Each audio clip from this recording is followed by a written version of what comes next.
Hello, I'm Dr. Simone Silver. I'm a functional medicine doctor practicing in Cape Town, and I have a very special interest in hormonal health and wellness. So I really feel like it's important to have the conversation about stress. We hear the word all the time, we know that it's bad for us, but most of us don't really understand why, what's happening in the body, and what to do about it either. So let's start with what happens when we have stress, what a normal response is, and then what an abnormal stress response would look like, and how that would impact our health and well-being. So a normal stress response really involves something in medicine that we call the hypothalamic pituitary adrenal axis, very long word. We call it HPA for short. And all it really is talking about is this connection between the brain and the adrenal glands, where all your stress hormones are made. So when we're exposed to a stress, for example, it could be a lion coming to eat us, the brain recognizes the threat and then says to the adrenals, we've got some danger coming, please make some cortisol for me, which is like your first responder hormone or kind of like an ambulance hormone. So your adrenal glands pump out the cortisol. The job of cortisol is to get the body ready to fight or flight so that we can survive the tiger or survive the stress. And it does so by elevating blood sugar levels. So we've got fuel to fight, and it elevates blood pressure. So we can oxygenate the brain, make quick life-saving decisions, oxygenate our muscles, run fast. So the normal stress response in the short term is a really healthy response. It's a really good response. It's life-saving, and we do need it. But we need it in short bursts. The problem starts to come in when the stress response becomes a long-term, unremitting, chronically engaged response. It's like being on high alert all the time. And it starts to become a little bit inappropriate. So for example, if we cut our hand, we wouldn't necessarily want 10 ambulances to arrive at the scene. We would maybe just need a plaster and a nurse. But when we're chronically stressed, we overproducing stress hormones all the time, and there's a hyped up response. So chronic or long-term or unremitting stress patterns go through stages, and you might be able to recognize yourself in one of these stages. In the early stages, the brain and the adrenal glands feel like they're on high alert all the time, and there's an overproduction of cortisol. Like we said, all these ambulances arriving at the scene. And in that space, we often feel quite wired, quite anxious.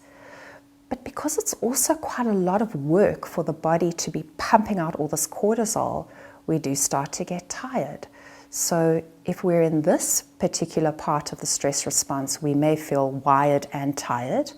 We may feel like we're developing foggy thinking or having memory changes. And we may also start to see changes in our immune systems, because there's an incredible link between hormones, particularly stress hormones, and the immune system. So high cortisol levels can impair the body's ability to fight infection, and we may develop new allergies out of nowhere, really.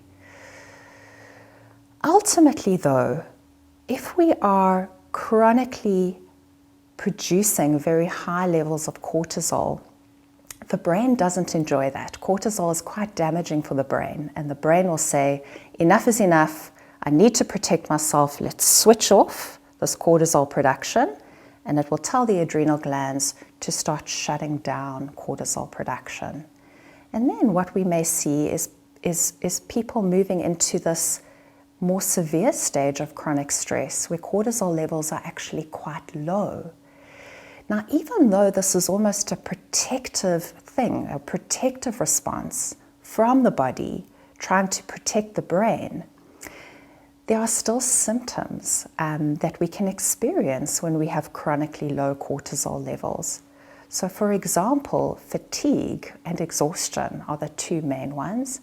feeling exhausted, waking up in the mornings, feeling tired, having big dips in the afternoon, maybe needing a nap where we didn't used to need a nap at that time.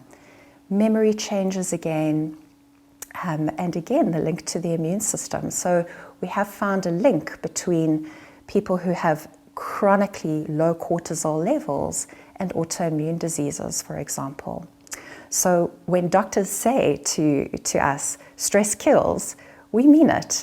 If you've got a cortisol level that's too high, you may develop blood pressure problems and diabetes. And conversely, if you've got cortisol levels that are too low over a prolonged period of time, there may be a higher risk for autoimmune diseases and even certain cancers. If we understand where we are in this sort of chronic stress continuum, there are strategies and ways that we can modulate the stress response and regain a kind of normal signaling system again, and learn or teach the body how to respond appropriately to stress. So instead of sending 10 ambulances to a minor cut, we can teach the body that only a plaster is actually needed at this time. But it is important to understand that stress can also really affect a woman's experience of perimenopause and menopause. So in the adrenal glands, cortisol is made from precursor hormones such as pregnenolone and progesterone. So if we're in that first phase of chronic stress, which is churning out the cortisol, stress-wired, just cortisol day in and day out, the adrenal glands are actually using a lot of progesterone to keep sustaining that high cortisol output. Now, we've already established that perimenopause is a time where progesterone levels decline from the ovaries because we're not able to produce enough ripe eggs anymore. So the body would like to get a little bit of progesterone from the adrenal glands, but if you're a stressed woman and you're using up all your progesterone to make cortisol, there's not a lot of progesterone for the body to use from the adrenal glands. So overall, the picture of progesterone deficiency becomes worse or more magnified, and therefore all the symptoms related to progesterone deficiency, such as anxiety, heart palpitations, weight gain, heavy periods, can become a whole lot worse.